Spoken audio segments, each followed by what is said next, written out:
Tom Sawyer, Chapter 27.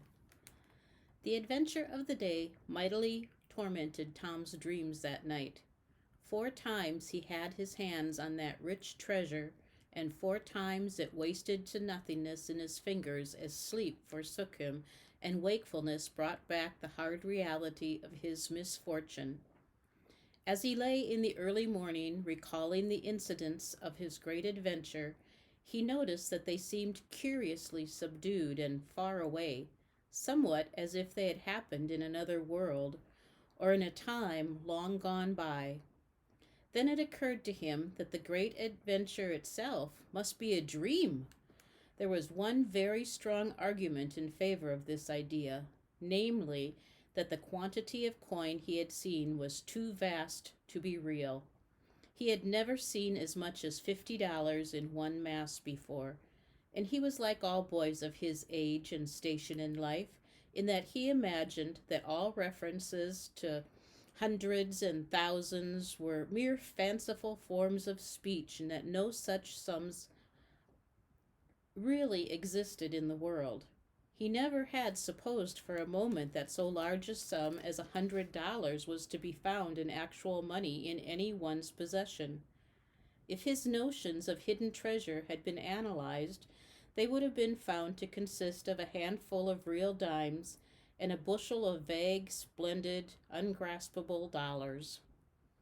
But the incidents of his adventure grew sensibly sharper and clearer under the attrition of thinking them over, and so he presently found himself leaning to the impression that the thing might not have been a dream after all. This uncertainty must be swept away. He would snatch a hurried breakfast and go and find Huck. Huck was sitting on the gunwale of a flat boat, listlessly dangling his feet in the water and looking very melancholy.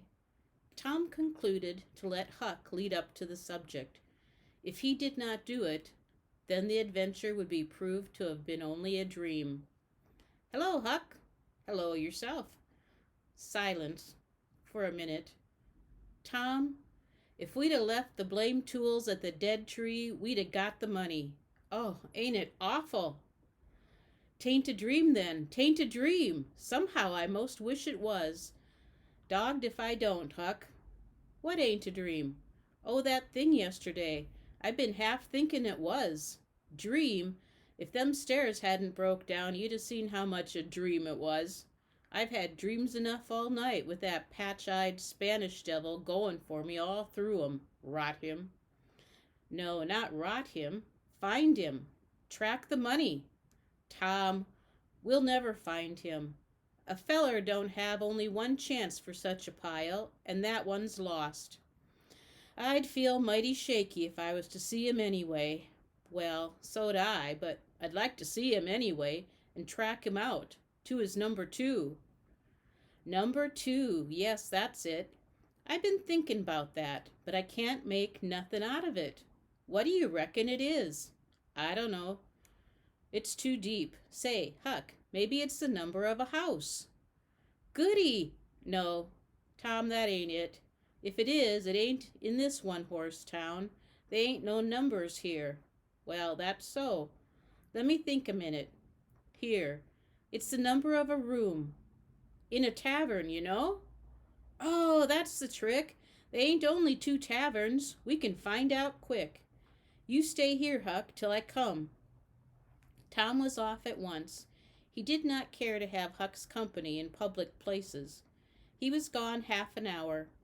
He found that in the best tavern, number 2 had long been occupied by a young lawyer, and was still so occupied. In the less ostentatious house, number 2 was a mystery. The tavern keeper's young son said it was kept locked all the time, and he never saw anybody go into it or come out of it except at night. He did not know any particular reason for this state of things. Had some little curiosity, but it was rather feeble. Had made most of the mystery by entertaining himself with the idea that that room was haunted. Had noticed that there was a light in there the night before. "That's what I've found out, Huck. I reckon that's the very number 2 we're after." "I reckon it is, Tom. Now, what you going to do?" Let me think. Tom thought a long time. Then he said, I'll tell you. The back door of that number 2 is the door that comes out into that little close alley between the tavern and the old rattle trap of a brick store. Now you get hold of all the door keys you can find, and I'll nip all of Auntie's, and the first dark night we'll go there and try 'em. And mind you, keep a lookout for Injun Joe, because he said he was going to drop into town and spy around once more for a chance to get his revenge. If you see him, you just follow him. And if he don't go to that number 2, that ain't the place. Lordy, I don't want to follow him by myself. Why, it'll be night, sure. He mightn't ever see you. And if he did, maybe he'd never think anything. Well, if it's pretty dark, I reckon I'll track him. I don't know. I don't know. I'll try. You bet I'll follow him if it's dark, Huck. Why, he might be found out he couldn't get his revenge and be going right after that money. It's so, Tom. It's so. I'll follow him. I will, by jingoes. Now you're talking. Don't you ever weaken, Huck. And I won't.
Tom Sawyer, Chapter 28. That night, Tom and Huck were ready for their adventure. They hung about the neighborhood of the tavern until after 9, one watching the alley at a distance and the other the tavern door. Nobody entered the alley or left it. Nobody resembling the Spaniard entered or left the tavern door. The night promised to be a fair one, so Tom went home with the understanding that if a considerable degree of darkness came on, Huck was to come and meow, whereupon he would slip out and try the keys. But the night remained clear, and Huck closed his watch and retired to bed in an empty sugar hogshead about 12. Tuesday the boys had the same ill luck. Also Wednesday. But Thursday night promised better. Tom slipped out in good season with his aunt's old tin lantern and a large towel to blindfold it with. He hid the lantern in Huck's sugar hogshead, and the watch began. An hour before midnight the tavern closed up and its lights, the only ones thereabouts, were put out. No Spaniard had been seen. Nobody had entered or left the alley. Everything was auspicious. The blackness of darkness reigned, and the perfect stillness was interrupted only by occasional muttering of distant thunder. Tom got his lantern, lit it in the hogshead, wrapped it closely in the towel, and the two adventurers crept in the gloom toward the tavern. Huck stood sentry, and Tom felt his way into the alley. Then there was a season of waiting anxiety that weighed upon Huck's spirits like a mountain. He began to wish he could see a flash from the lantern. It would frighten him, but it would at least tell him that Tom was alive yet. It seemed hours since Tom had disappeared. Surely he must have fainted. Maybe he was dead. Maybe his heart had burst under terror and excitement. In his uneasiness, Huck found himself drawing closer and closer to the alley, fearing all sorts of dreadful things, and momentarily expecting some catastrophe to happen that would take away his breath. There was not much to take away, for he seemed only able to inhale it by thimblefuls, and his heart would soon wear itself out the way it was beating. Suddenly there was a flash of light, and Tom came tearing by him. "Run!" said he. "Run for your life!" He needn't have repeated it. Once was enough. Huck was making 30 or 40 miles an hour before the repetition was uttered. The boys never stopped till they reached the shed of the deserted slaughterhouse at the lower end of the village. Just as they got within its shelter, the storm burst and the rain poured down. As soon as Tom got his breath, he said, "Huck, it was awful. I tried 2 of the keys just as soft as I could, but they seemed to make such a power of racket that I couldn't hardly get my breath, I was so scared. They wouldn't turn in the lock either. Well, without noticing what I was doing, I took hold of the knob and open comes the door. It warn't locked. I hopped in and shook off the towel, and great Caesar's ghost! What? What'd you see, Tom?" "Huck, I almost stepped onto Injun Joe's hand." "No." "Yes, he was lying there, sound asleep on the floor with his old patch on his eye and his arms spread out. Lordy, what'd you do? Did he wake up?" "No, never budged. Drunk, I reckon. I just grabbed that towel and started." "I'd never a thought of the towel, I bet." "Well, I would. My aunt would make me mighty sick if I lost it. Say, Tom, did you see that box?" "Huck, I didn't wait to look around. I didn't see the box. I didn't see the cross. I didn't see anything but a bottle and a tin cup on the floor by Injun Joe. Yes, I saw 2 barrels and lots more bottles in the room. Don't you see now what's the matter with that haunted room?" "How?" "Why, it's haunted with whiskey. Maybe all the temperance taverns have got a haunted room, hey, Huck?" "Well, I reckon maybe that's so.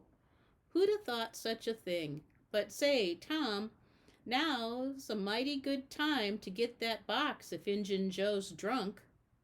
"It is that. You try it." Huck shuddered.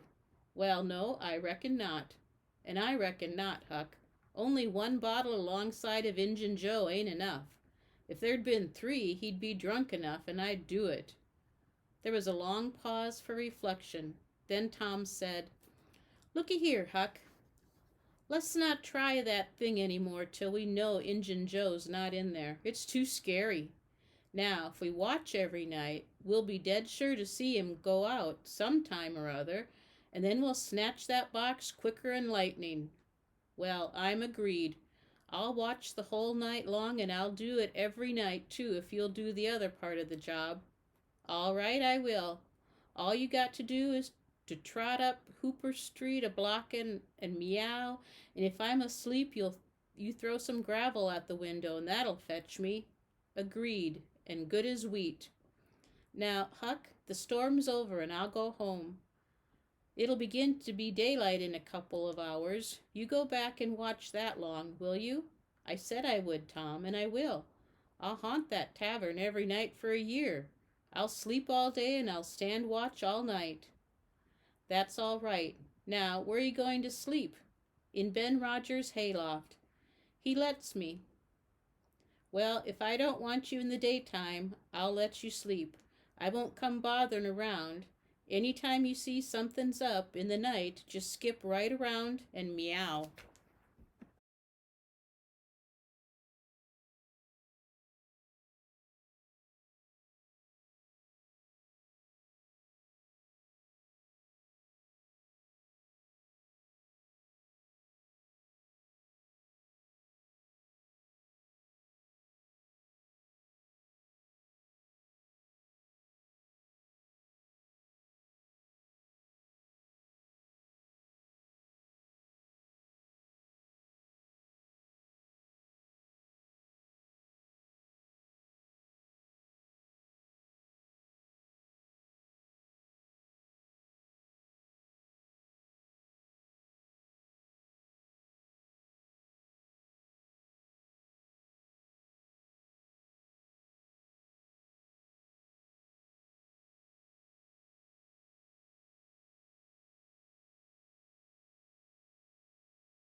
Tom Sawyer, Chapter 29. The first thing Tom heard on Friday morning was a glad piece of news.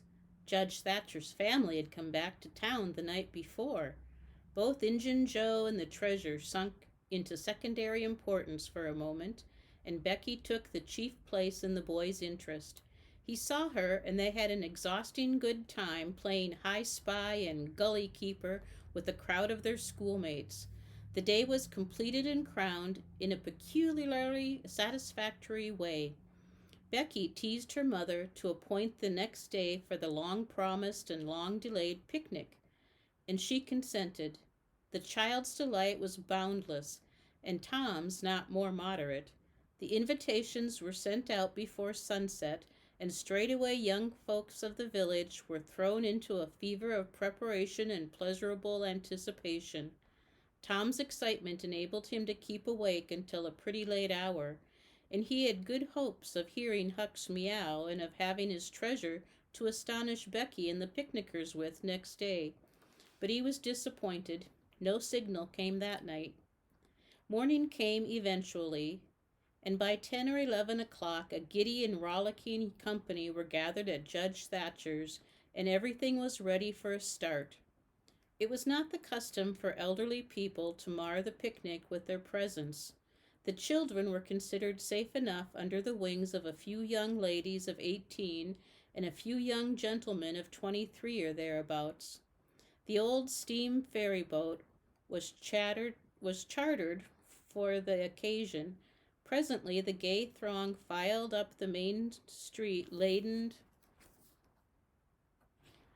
with provision baskets. Sid was sick and had to miss the fun. Mary remained at home to entertain him. The last thing Mrs. Thatcher said to Becky was, "You'll not get back till late. Perhaps you'd better stay all night with some of the girls that live near the ferry landing, child." "Then I'll stay with Susie Harper, Mama." "Very well, and mind and behave yourself, and don't be any trouble." Presently, as they tripped along, Tom said to Becky, "Say, I'll tell you what we'll do. 'Stead of going to Joe Harper's, we'll climb right up the hill and stop at the Widow Douglas's. She'll have ice cream. She has it most every day. Dead loads of it, and she'll be awful glad to have us." "Oh, that will be fun." Then Becky reflected a moment and said, "But what will Mama say?" "How will she ever know?" The girl turned the idea over in her mind and said reluctantly, "I reckon it's wrong, but shucks, your mother won't know, and so what's the harm? All she wants is that you'll be safe, and I bet you she'd have said go there if she'd have thought of it. I know she would." The Widow Douglas's splendid hospitality was a tempting bait. It and Tom's persuasion presently carried the day. So it was decided to say nothing to anybody about the night's program. Presently it occurred to Tom that maybe Huck might come this very night and give the signal. The thought took a deal of the spirit out of his anticipations. Still, he could not bear to give up the fun at Widow Douglas's. And why should he give it up, he reasoned. The signal did not come the night before, so why should it be any more likely to come tonight? The sure fun of the evening outweighed the uncertain treasure, and, boylike, he determined to yield to the stronger inclination and not allow himself to think of the box of money another time that day. 3 miles below town, the ferry boat stopped at the mouth of a woody hollow and tied up. The crowd swarmed ashore, and soon the forest distances and craggy heights echoed far and near with shouting and laughter. All the different ways of getting hot and tired were gone through with, and by the rovers straggled back to camp fortified with responsible appetites, and then the destruction of the good things began. After the feast was a refreshing season of rest and chat in the shade of spreading oaks. By and by somebody shouted, "Who's ready for the cave?" Everybody was. Bundles of candles were procured, and straightway there was a general scamper up the hill. The mouth of the cave was up the hillside, an opening shaped like a letter A. Its massive oaken door stood unbarred. Within was a small chamber, chilly as an ice house, and walled by nature with solid limestone that was dewy with a cold sweat. It was romantic and mysterious to stand here in the deep gloom and look out upon the green valley shining in the sun. But the impressiveness of the situation quickly wore off, and the romping began again. The moment a candle was lighted, there was a general rush upon the owner of it. A struggle and a gallant defense followed, but the candle was soon knocked down or blown out, and then there was a glad clamor of laughter and a new chase. But all things have an end. By and by the procession went filing down the steep descent of the main avenue, the flickering rank of lights dimly revealing the lofty walls of rock almost to their point of junction 60 feet overhead. This main avenue was not more than 8 or 10 feet wide. Every few steps other lofty and still narrower crevices branched from it on either hand. For McDougal's cave was but a vast labyrinth of crooked aisles that ran into each other and out again, and led nowhere. It was said that one might wander days and nights together through its intricate tangle of rifts and chasms, and never find the end of the cave, and that he might go down and down and down into the earth, and it was just the same, labyrinth under labyrinth, and no end to any of them. No man knew the cave. That was an impossible thing. Most of the young men knew a portion of it, and it was not customary to venture much beyond this known portion. Tom Sawyer knew as much of the cave as anyone. The procession moved along the main avenue some 3/4 of a mile, and then groups and couples began to slip aside into branch avenues, fly along the dismal corridors, and take each other by surprise at points where the corridors joined again. Parties were able to elude each other for the space of a half an hour without going beyond the known ground. By and by, one group after another came straggling back to the mouth of the cave, panting, hilarious, smeared from head to foot with tallow drippings, daubed with clay, and entirely delighted with the success of the day. Then they were astonished to find that they had been taking no note of time, and that night was about at hand. The clanging bell had been calling for half an hour. However, this sort of close to the day's adventures was romantic and therefore satisfactory. When the ferry boat with her wild freight pushed into the stream, nobody cared sixpence for the wasted time but the captain of the craft. Huck was already upon his watch when the ferry boat's lights went glinting past the wharf. He heard no noise on board, for the young people were as subdued and still as people usually are who are nearly tired to death. He wondered what boat it was and why she did not stop at the wharf, and then he dropped her out of his mind and put his attention upon his business. The night was growing cloudy and dark. 10 o'clock came and the noise of vehicles ceased. Scattered lights began to wink out. All straggling foot passengers disappeared. The village betook itself to its slumbers and left the small watcher alone with the silence and the ghosts. 11 o'clock came, and the tavern lights were put out. Darkness everywhere now. Huck waited what seemed a weary long time, but nothing happened. His faith was weakening. Was there any use? Was there really any use? Why not give it up and turn in? A noise fell upon his ear. He was all attention in an instant. The alley door closed softly. He sprang to the corner of the brick store. The next moment 2 men brushed by him, and one seemed to have something under his arm.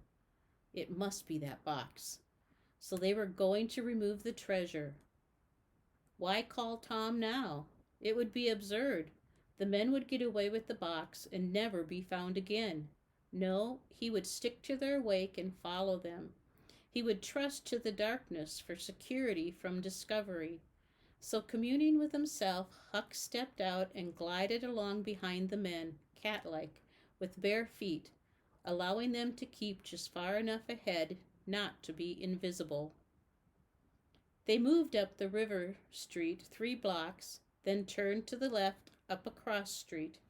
They went straight ahead then until they came to the path that led up Cardiff Hill. This they took. They passed by the old Welshman's house, halfway up the hill without hesitating, and still climbed upward. Good, thought Huck. They will bury it in the old quarry. But they never stopped at the quarry. They passed on up the summit.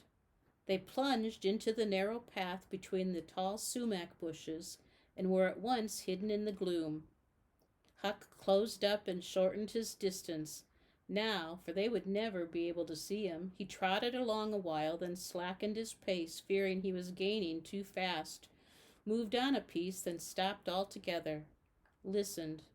No sound. None, save that he seemed to hear the beating of his own heart. The hooting of an owl came over the hill. Ominous sound, but no footsteps. Heavens, was everything lost?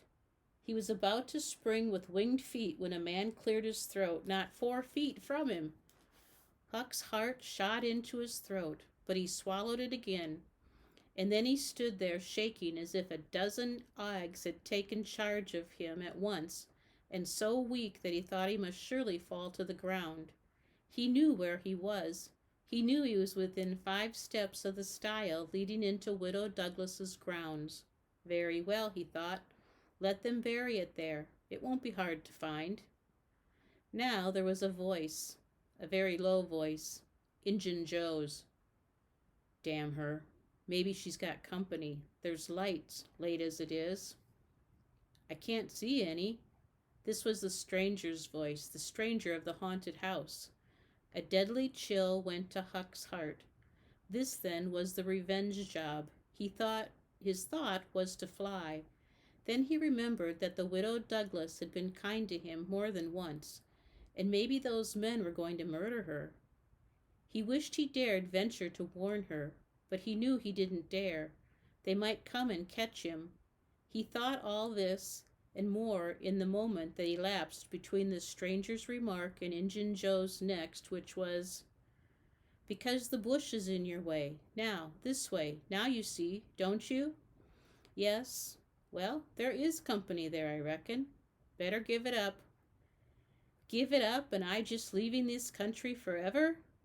Give it up and maybe never have another chance?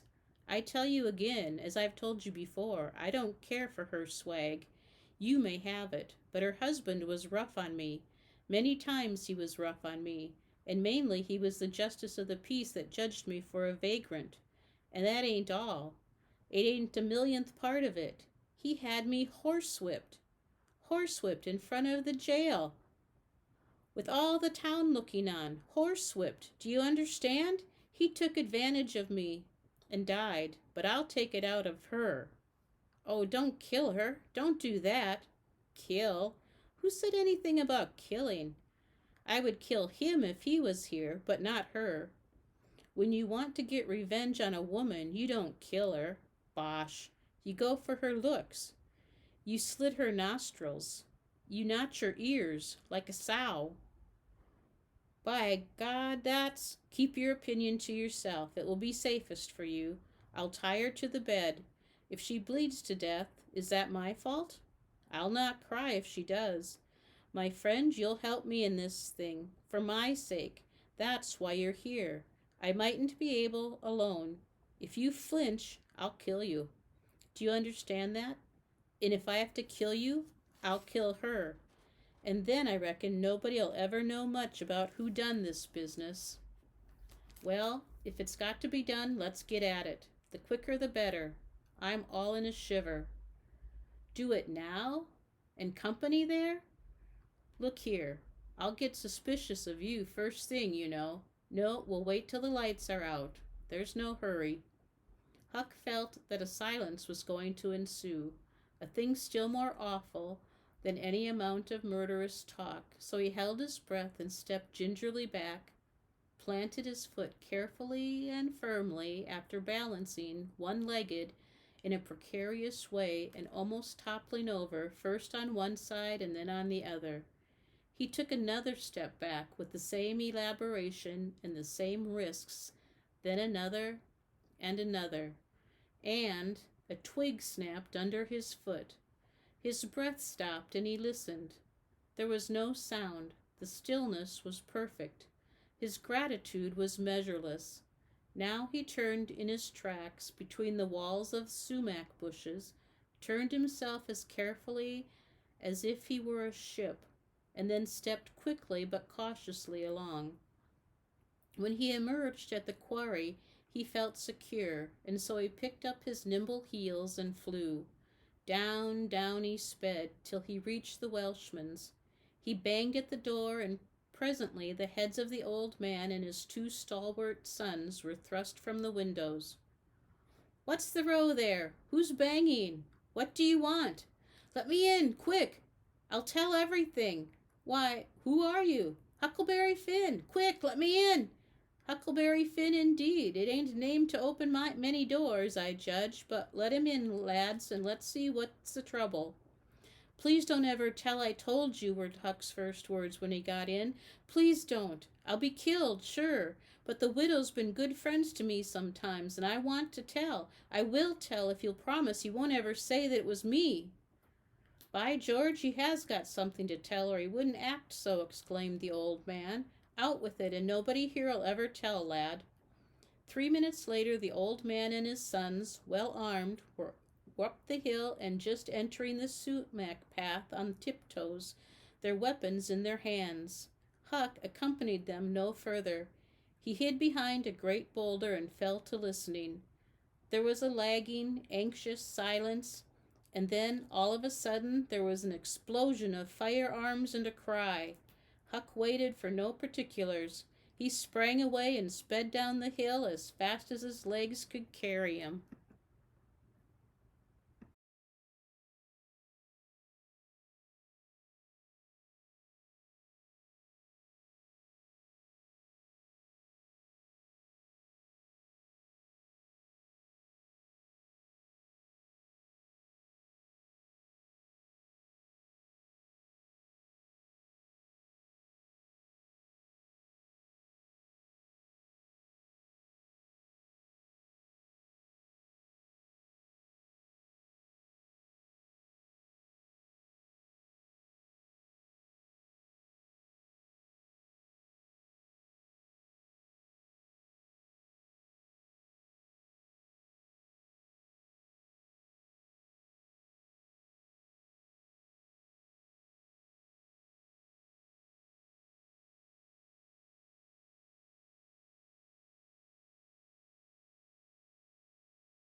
Tom Sawyer, Chapter 30. As the earliest suspicion of dawn appeared on Sunday morning, Huck came groping up the hill and rapped gently at the old Welshman's door. The inmates were asleep, but it was a sleep that was set on hair trigger on account of the exciting episode of the night. A call came from a window. "Who's there?" Huck's scared voice answered in a low tone. "Please let me in. It's only Huck Finn." It's a name that can open this door night or day, lad, and welcome." These were strange words to the vagabond boy's ears, and the pleasantest he had ever heard.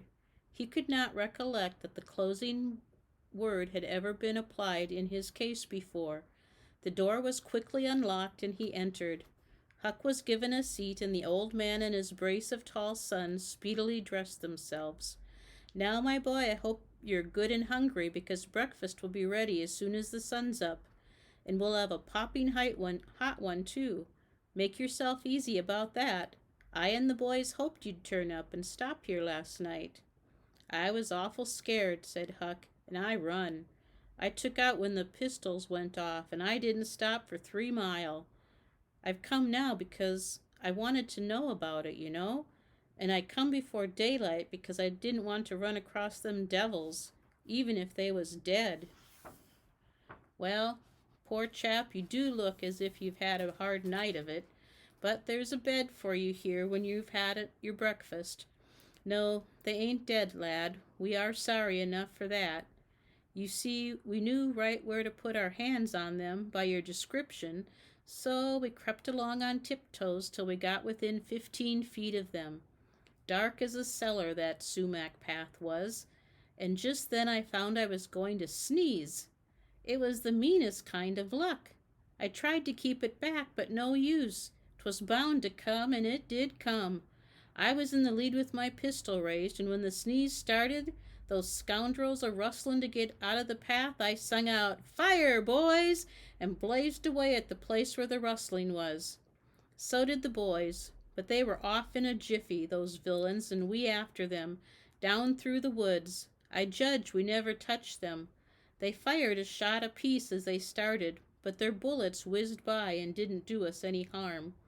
As soon as we lost the sound of their feet, we quit chasing and went down and stirred up the constables. They got a posse together and went off to guard the river bank, and as soon as it is light, the sheriff and a gang are going to beat up the woods. My boys will be with them presently. I wish we had some sort of description of those rascals. 'Twould help a good deal. But you couldn't see what they were like in the dark, lad, I suppose." "Oh, I saw them downtown and followed them." "Splendid. Describe them, my boy." "One's the old deaf and dumb Spaniard that's been around here once or twice.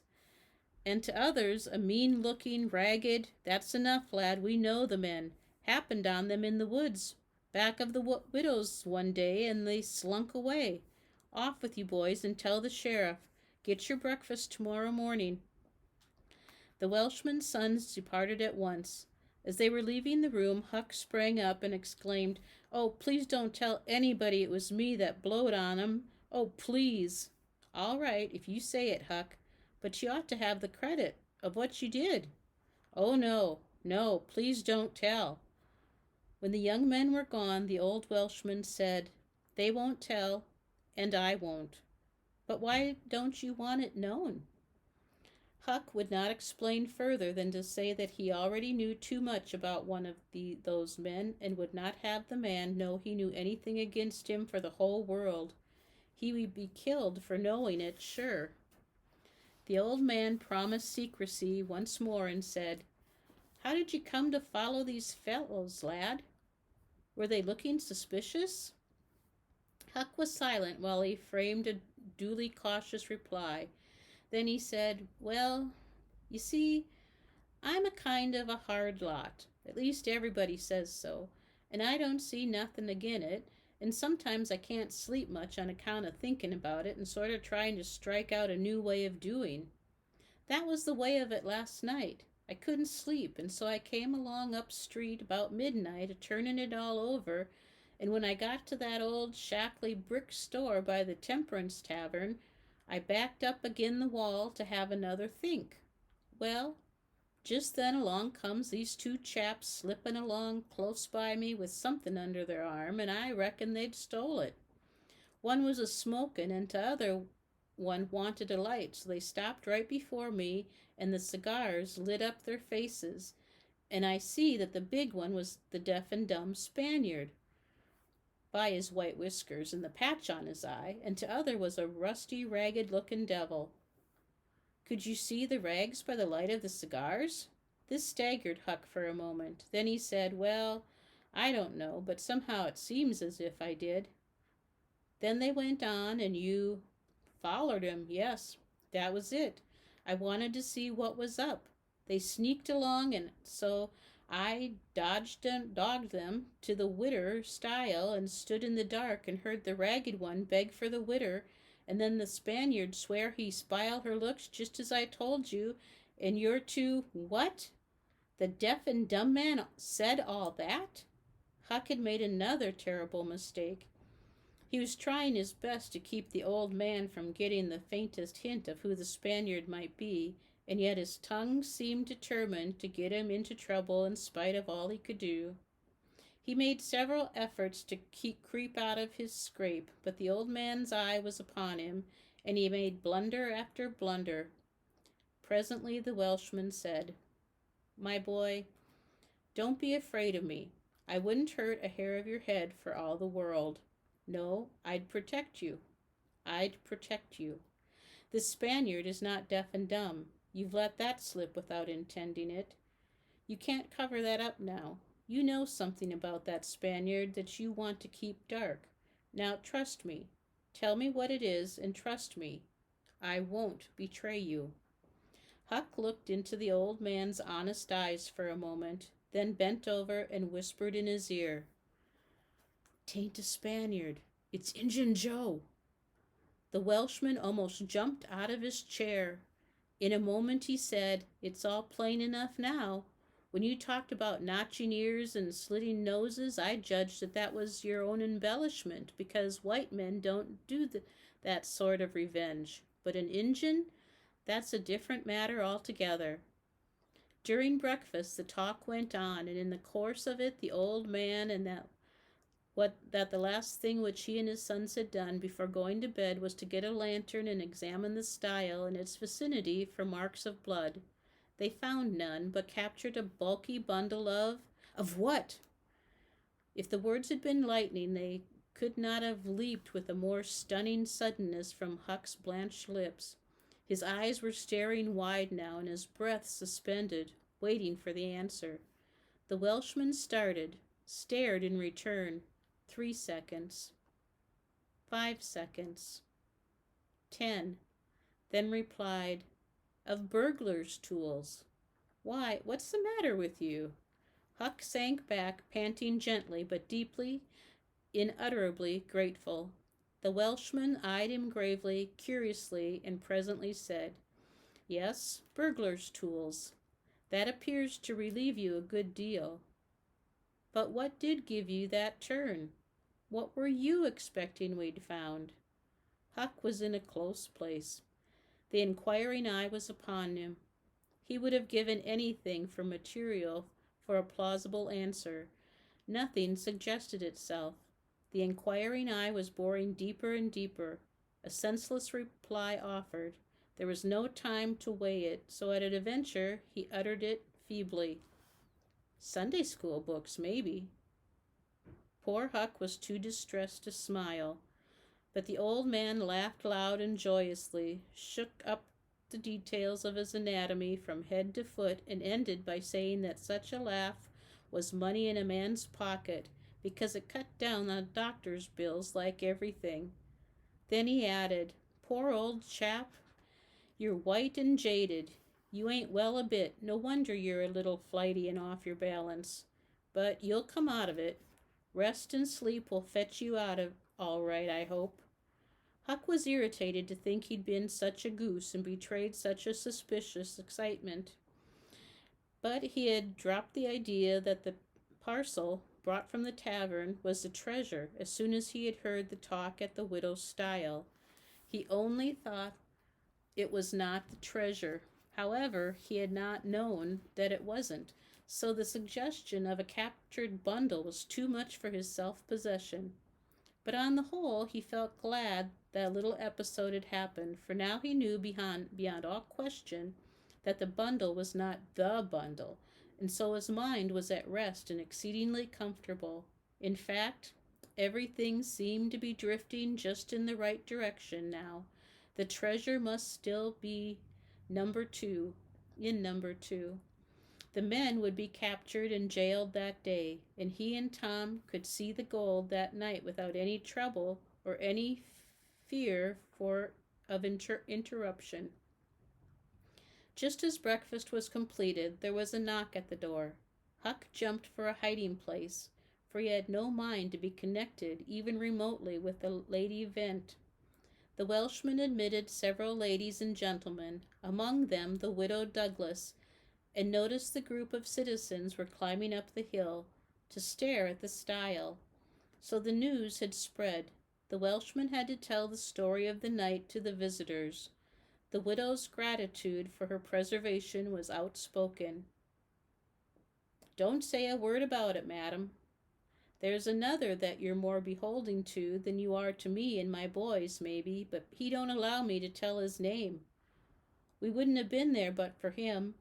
Of course, this excited a curiosity so vast that it almost belittled the main matter, but the Welshman allowed it to eat into the vitals of his visitors, and through them be transmitted to the whole town, for he refused to part with his secret.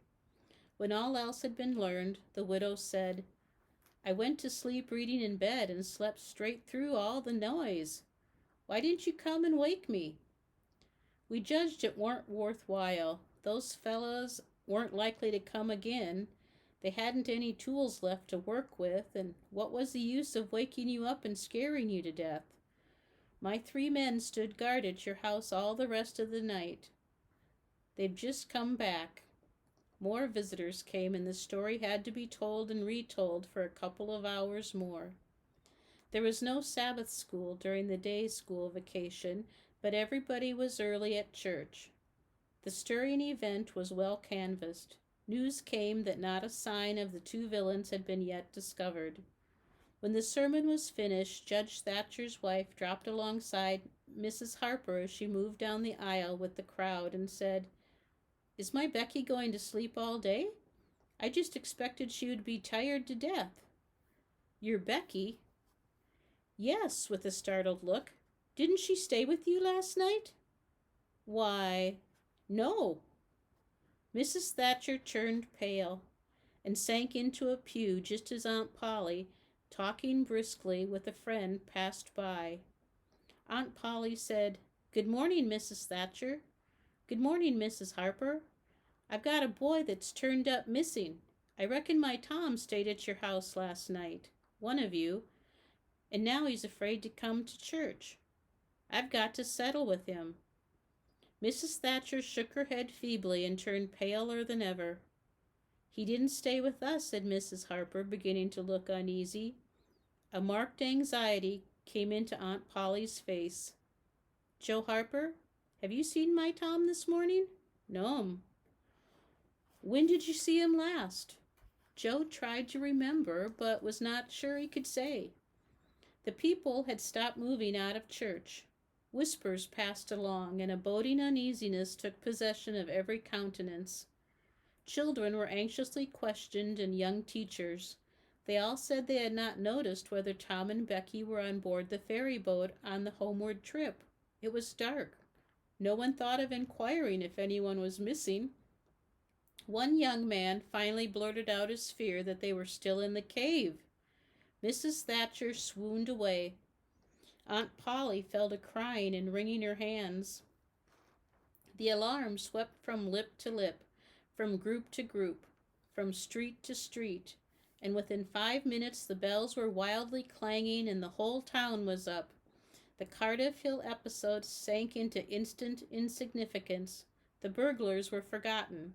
Horses were saddled, skiffs were manned, the ferry boat ordered out, and before the horror was half an hour old, 200 men were pouring down high road and river toward the cave. All the long afternoon the village seemed empty and dead. Many women visited Aunt Polly and Mrs. Thatcher and tried to comfort them. They cried with them, too, and that was still better than words. All the tedious night the town waited for news. But when the morning dawned at last, all the word that came was, "Send more candles and send food." Mrs. Thatcher was almost crazed, and Aunt Polly also. Judge Thatcher sent messages of hope and encouragement from the cave, but they conveyed no real cheer. The old Welshman came home toward daylight, spattered with candle grease, smeared with clay, and almost worn out. He found Huck still in the bed that he'd been provided for him, and delirious with fever. The physicians were all at the cave, so the widow Douglas came and took charge of the patient. She said she would do her best by him, because whether he was good, bad, or indifferent, he was the Lord's, and nothing that was the Lord's was a thing to be neglected. The Welshman said Huck had good spots in him, and the widow said, "You can depend on it. That's the Lord's mark. He don't leave it off. He never does. Puts it somewhere on every creature that comes from his hands." Early in the forenoon, parties of jaded men began to straggle into the village, but the strongest of the citizens continued searching. All the news that could be gained was that remoteness of the caverns were being ransacked that had never been visited before, that every corner and crevice was going to be thoroughly searched, that wherever one wandered through the maze of passages, lights were to be seen flitting hither and thither in the distance, and shoutings and pistol shots sent their hollow reverberations to the ear down the somber aisles. In one place, far from the section usually traversed by tourists, the names Becky and Tom had been found traced upon the rocky wall with candle smoke, and near at hand a grease-soiled bit of ribbon. Mrs. Thatcher recognized the ribbon and cried over it. She said it was the last relic she should ever have of her child, and that no other memorial of her could ever be so precious, because this one parted latest from the living body before the awful death came. Some said that now and then, in the cave, a faraway speck of lights would glimmer, and then a glorious shout would burst forth, and a score of men go trooping down the echoing aisle, and then a sickening disappointment always followed. The children were not there. It was only a searcher's light. 3 dreadful days and nights dragged their tedious hours along, and the village sank into a hopeless stupor. No one had heart for anything. The accidental discovery just made that the proprietor of the Temperance Tavern kept liquor on his premises was scarcely fluttered the public pulse, tremendous as the fact was. In a lucid interval, Huck feebly led up to the subject of taverns and finally asked, dimly dreading the worst, if anything had been discovered at the Temperance Tavern since he had been ill. "Yes," said the widow. Huck started up in bed, wild-eyed. "What? What was it?" "Liquor, and the place has been shut up. Lie down, child. What a turn you did give me. Only tell me just one thing. Only just one, please. Was it Tom Sawyer that found it?" The widow burst into tears. "Hush, hush, child, hush. I've told you before, you must not talk. You are very, very sick." Then nothing but liquor had been found. There would have been a great powwow if it had been the gold. So the treasure was gone forever. Gone forever. But what could she be crying about? Curious that she should cry. These thoughts worked their dim way through Huck's mind, and under the weariness they gave him he fell asleep. The widow said to herself, "There, he's asleep, poor wreck. Tom Sawyer find it. Pity, but somebody could find Tom Sawyer. Ah, there ain't that many left now that's got hope enough or strength enough either to go on searching."